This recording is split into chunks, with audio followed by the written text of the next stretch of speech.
Boone Carter stood frozen in his doorway, staring at 500 painted faces surrounding his ranch. Warriors on horseback formed perfect circles around his property, their weapons lowered but visible. The silence felt heavier than thunder.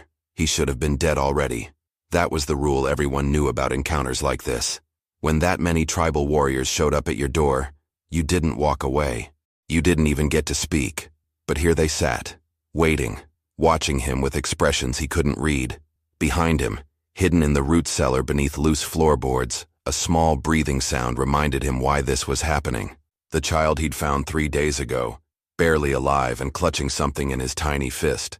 The same child whose presence had turned Boone's quiet life into something he didn't recognize. The lead warrior dismounted slowly, his painted face marked with symbols Boone had never seen before. Other riders followed, but their movements felt ceremonial rather than threatening. Wrong. Everything about this felt wrong. "You saved my son," the warrior said in clear English, his voice carrying across the morning air. The words hit Boone like a physical blow. Son. The child in his cellar wasn't just any lost native child, and these weren't raiders come for revenge.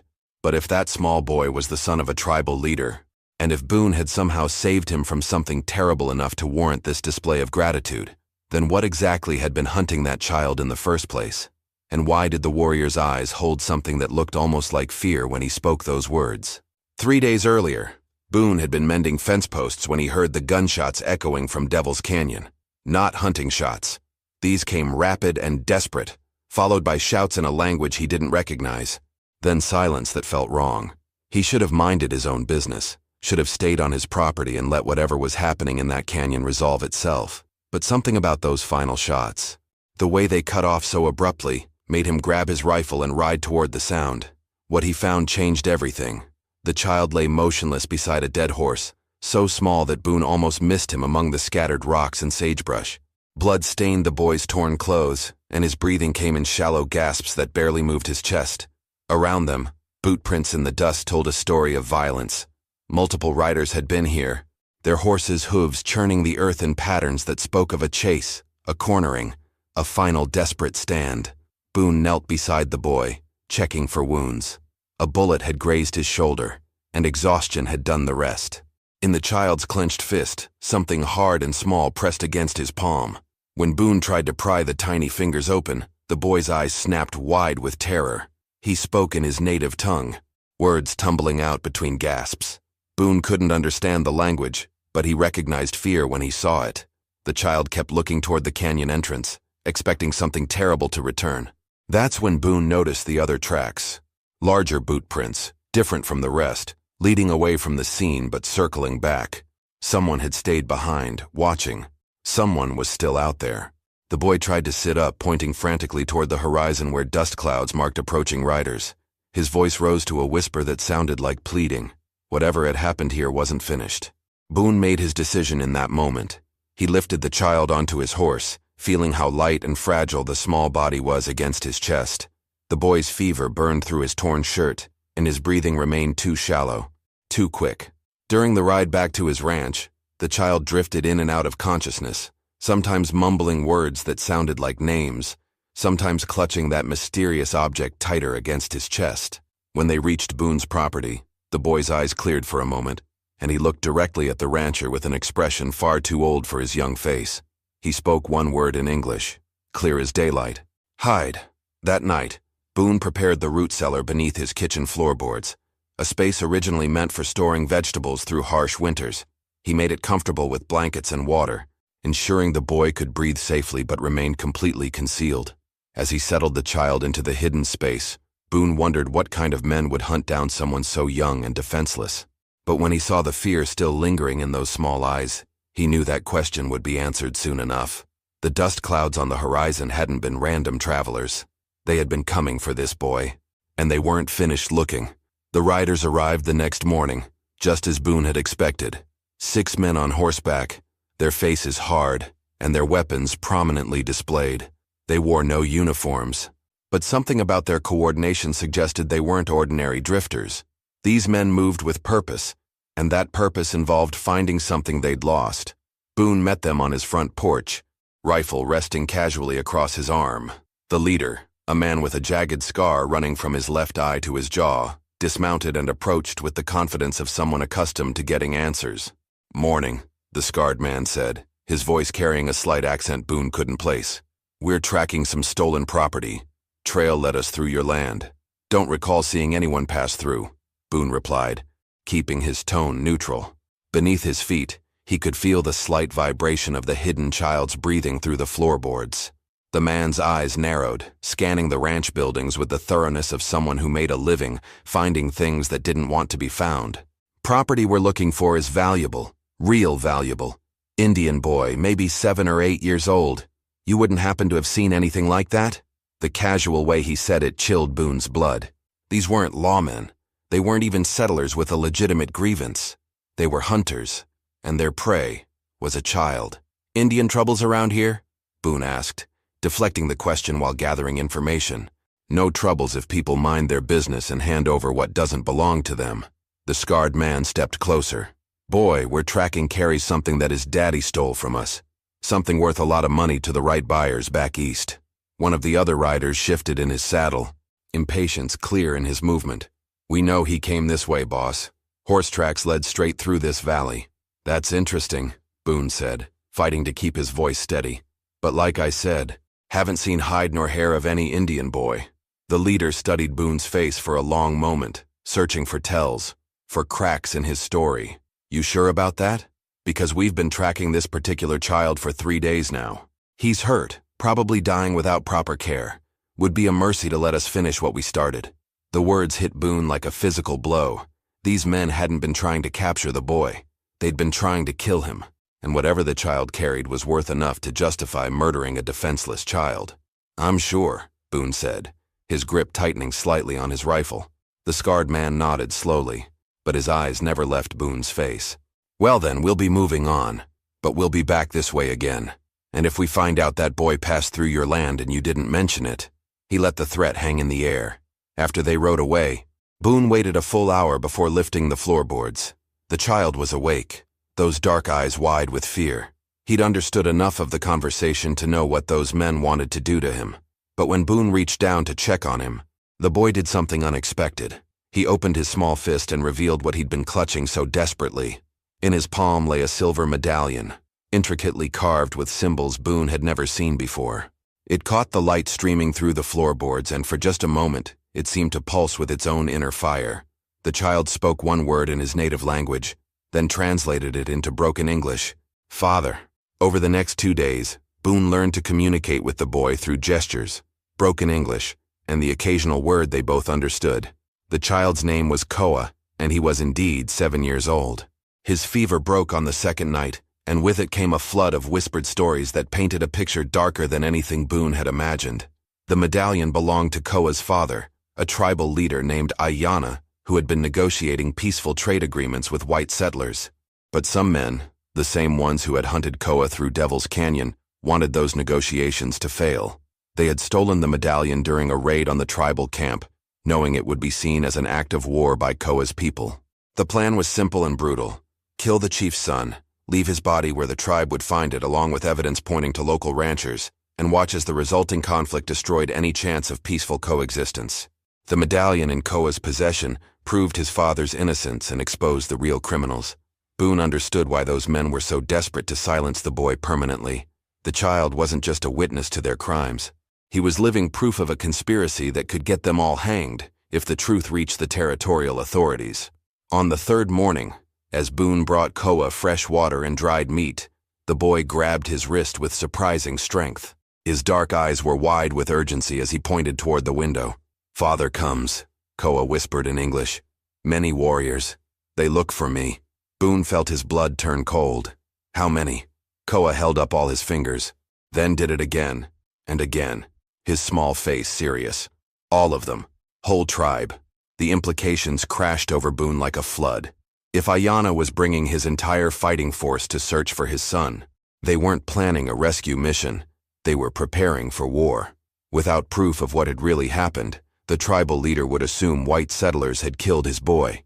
Every ranch, every settlement, every innocent family in the territory would pay the price. Through the window, Boone could see dust clouds on the distant horizon, growing larger by the hour.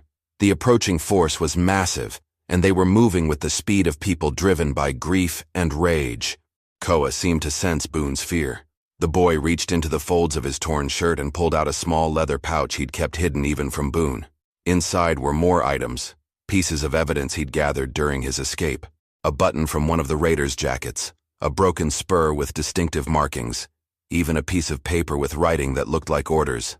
"Father will listen," Koa said quietly. "But first, must see me alive." The problem was clear.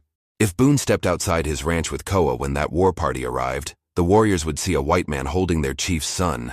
In their grief and anger, they might strike first and ask questions later. But if he kept the boy hidden, they would tear the entire territory apart looking for him. Either choice could end in bloodshed. From the horizon, the dust clouds were moving faster now, and Boone could make out individual shapes within the approaching mass.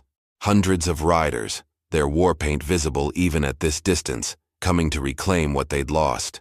Time was running out, and Boone had to make a choice that would determine not just his own fate, but the future of everyone in the territory. The sound of approaching hoofbeats from the opposite direction made Boone's heart sink. Through his window, he could see the scarred man and his hunters returning. Their horses lathered with sweat as if they'd been riding hard all morning. They had come back just as the tribal war party was closing in from the north. Koa heard them too. The boy pressed himself against the cellar wall, his breathing shallow with fear. "Bad men," he whispered, recognizing the voices even from below ground. Boone's mind raced. In less than an hour, maybe two, Ayana's warriors would reach his ranch. If the bounty hunters were still here when that happened, the situation would explode beyond any hope of control. Armed white men on his property would look like proof of guilt to a grieving father leading hundreds of warriors. The scarred man dismounted without ceremony. "We know you're lying," he called out, not bothering with pleasantries this time. "Found the boy's trail leading straight to your door. Horse tracks, blood drops, the whole story written in the dirt." Boone stepped onto his porch, rifle in hand. "Already told you what I know. That was before we offered a reward," the hunter continued, pulling a leather pouch heavy with coins from his saddlebag. $1,000 for information leading to that boy. That's more money than you'll see in 5 years of ranching." The other riders spread out, positioning themselves to surround the ranch house. These weren't desperate men anymore. They were predators who had decided to take what they wanted by force. "And if we don't get what we came for," the scarred man added, his hand resting on his pistol, "well, accidents happen to folks who interfere with business they don't understand." Below ground, Koa had gone completely silent, but Boone could feel the boy's terror radiating through the floorboards. The child understood what was happening above him, understood that these men would kill anyone who stood in their way. From the north, the war drums had started, faint at first, but growing stronger with each passing moment. The tribal force was close enough now that their ceremonial preparations could be heard across the valley. Soon, they would create a ridge that overlooked Boone's ranch, and they would see everything. The scarred man heard the drums too. His eyes widened as the sound registered, and for the first time, he looked genuinely afraid. "What the hell is that?" "Sounds like you boys are about to have visitors," Boone said, buying time while his mind worked frantically to find a solution that wouldn't end in massacre. The hunter's face went pale. "The whole damn tribe. They're coming for the boy too." He turned to his men, urgency replacing confidence in his voice. "We need to find that kid now, before they get here." Two of the riders dismounted and started toward the ranch house, their intentions clear. They were done asking politely. But as they took their first steps, the war drum stopped abruptly, leaving a silence that felt more threatening than any sound. On the northern ridge, silhouettes began to appear, hundreds of them, mounted warriors creating a black line against the morning sky. They were arranging themselves in battle formation, and their attention was focused entirely on Boone's ranch. The scarred man looked from the approaching warriors to the ranch house and back again, his face twisted with desperate calculation. "If that boy is here, they'll blame us for taking him. They'll slaughter every white man in the territory." He was right, and in that moment, Boone realized that the choice he'd been dreading had just been made for him. The only way to prevent a war was to reveal Koa now, before the shooting started. But with armed bounty hunters on his property, even that gesture might be seen as treachery. The war party was moving again, flowing down the ridge like a dark river of vengeance. In minutes they would surround his ranch, and there would be no going back. The warriors reached the bottom of the valley just as the scarred man made his fatal mistake. Panicking at the sight of the approaching war party, he drew his pistol and pointed it directly at Boone's chest. "Tell us where that boy is right now, or I swear we'll burn this place down with you in it," he snarled, his voice cracking with desperation. That single aggressive gesture sealed everyone's fate. From the approaching line of warriors, a horn sounded, its deep note carrying across the valley like a death knell. The tribal force immediately shifted from a search formation into an attack position, their weapons raised and ready. Boone knew he had seconds before the shooting started. The warriors would see armed white men threatening someone on the very property where their chief's son had last been tracked. They would assume the worst, and their assumption would trigger a massacre that would engulf the entire territory. "Lower your weapon," Boone said quietly, his eyes never leaving the scarred man's face. "You've just signed all our death warrants." "They're not getting that boy," the hunter replied, his pistol trembling in his grip. "Too much money at stake." The war party was close enough now that individual painted faces were visible. Boone could see the leader riding at their front, a man whose bearing and ceremonial dress marked him unmistakably as Ayanna. The chief's face was a mask of controlled fury, and his eyes swept across the scene with the sharp intensity of someone who had already accepted that he was riding to war. In that moment, Boone made the only choice that offered any hope of preventing bloodshed. He stepped backward toward his front door, his movement slow and deliberate to avoid triggering the nervous hunter's gun. "Koa," he called out, his voice carrying clearly across the property. "Your father's here. It's time." The scarred man's eyes widened in shock. "You've had him all along, you lying bastard." But before he could act on his rage, the sound of floorboards creaking from inside the house drew everyone's attention. Koa appeared in the doorway, still weak from his ordeal, but standing straight and proud. The medallion gleamed in his small hand, catching the morning sunlight like a beacon. The effect on the war party was immediate and dramatic. The entire line of warriors pulled up short, their weapons lowering as they recognized the small figure on the ranch house porch. Ayanna let out a cry that was part relief and part anguish, spurring his horse forward while his warriors remained in position. The bounty hunters found themselves caught in the worst possible situation. The boy they'd been hunting was standing in plain sight, but he was surrounded by hundreds of armed warriors who would show no mercy to anyone who threatened the chief's son.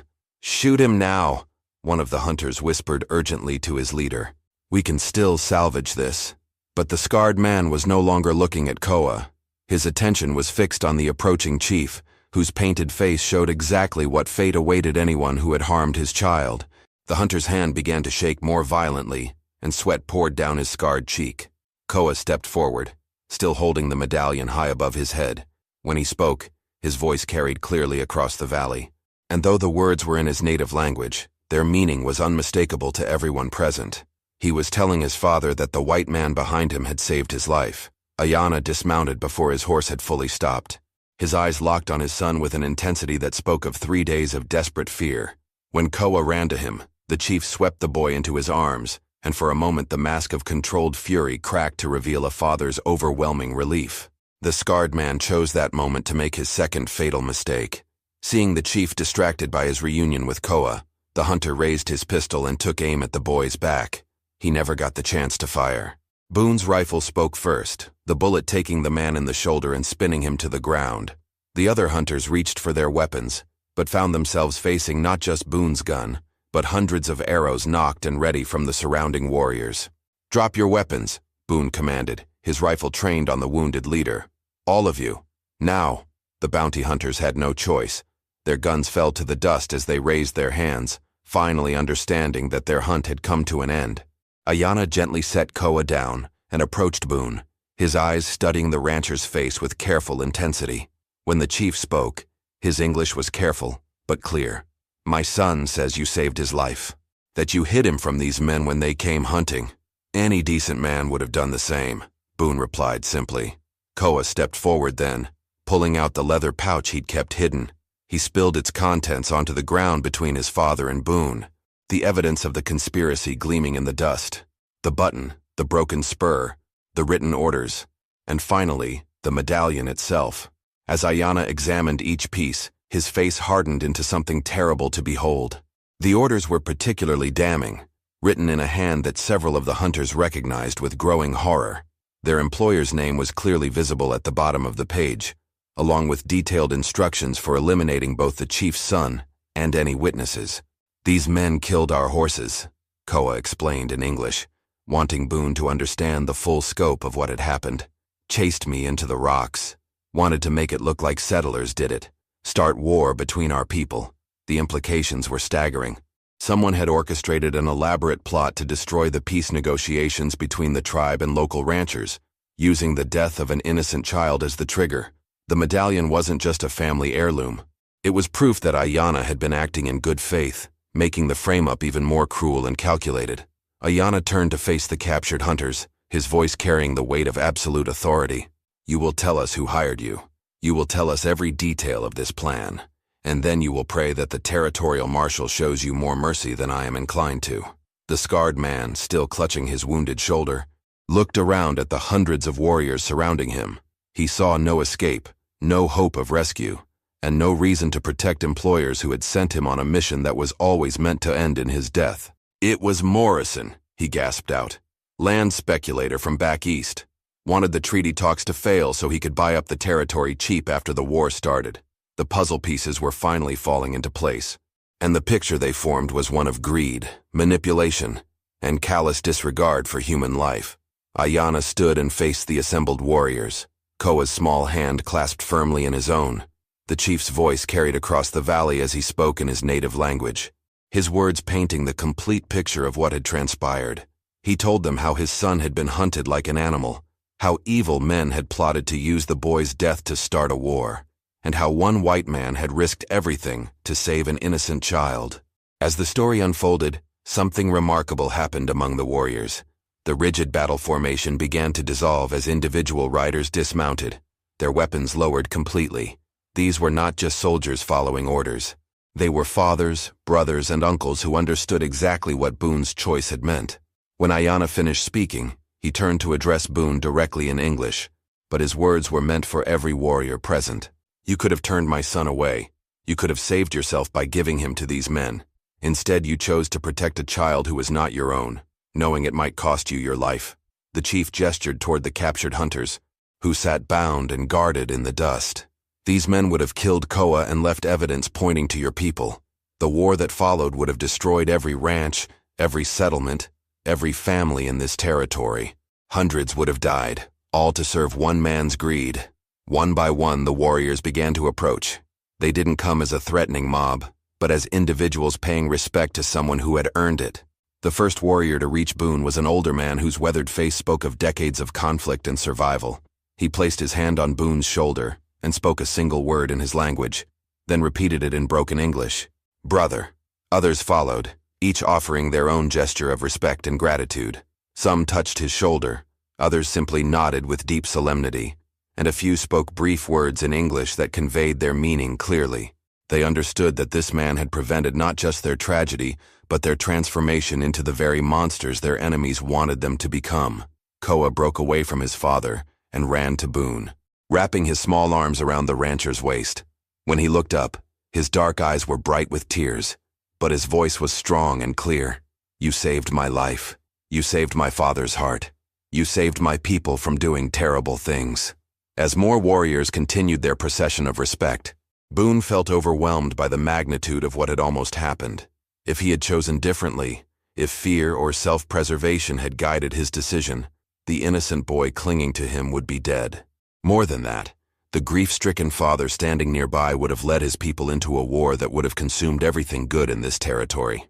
The last warrior to approach was barely older than Koa himself, probably the chief's nephew or younger brother. He carried himself with the careful dignity of someone trying to prove his worth to his elders, but when he reached Boone, his composure cracked slightly. "You saved my son," he said in carefully practiced English, then gestured toward the assembled warriors. "You saved all our sons." That phrase rippled through the crowd as each warrior understood its truth. By protecting one child, Boone had protected all their children from the horrors of a war built on lies. 3 weeks later, Boone stood on his front porch watching Koa teach his younger cousins how to identify animal tracks in the dirt.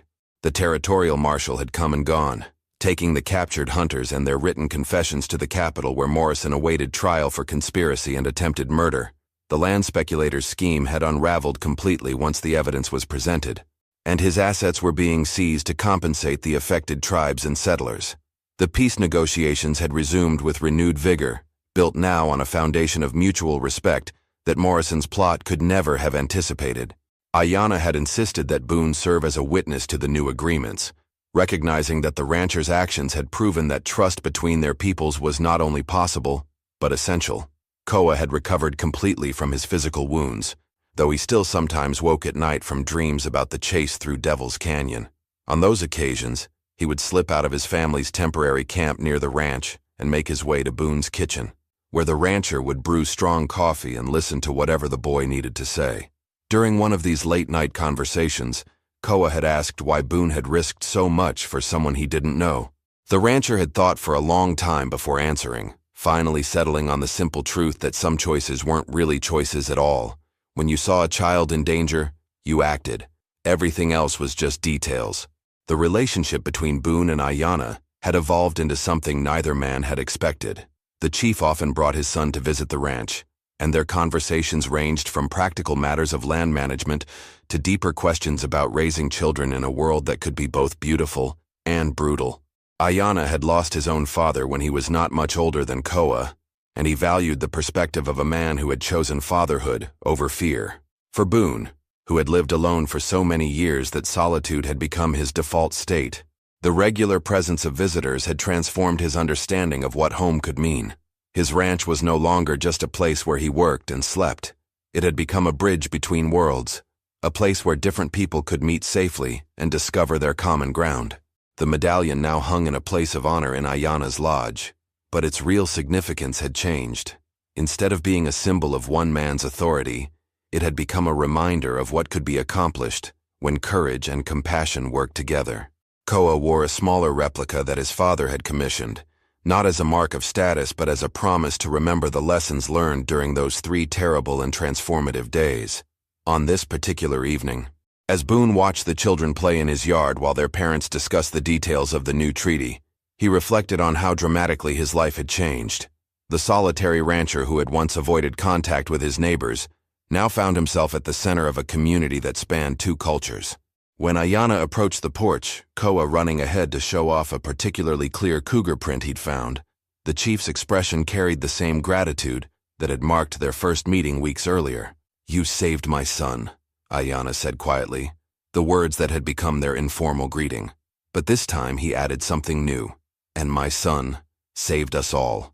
If you enjoyed this story, click the video on your screen now to watch another unforgettable tale where destiny and courage collide in ways you never expected. Don't forget to subscribe and consider a super chat to help us keep bringing you more stories like these. Your support means everything to us.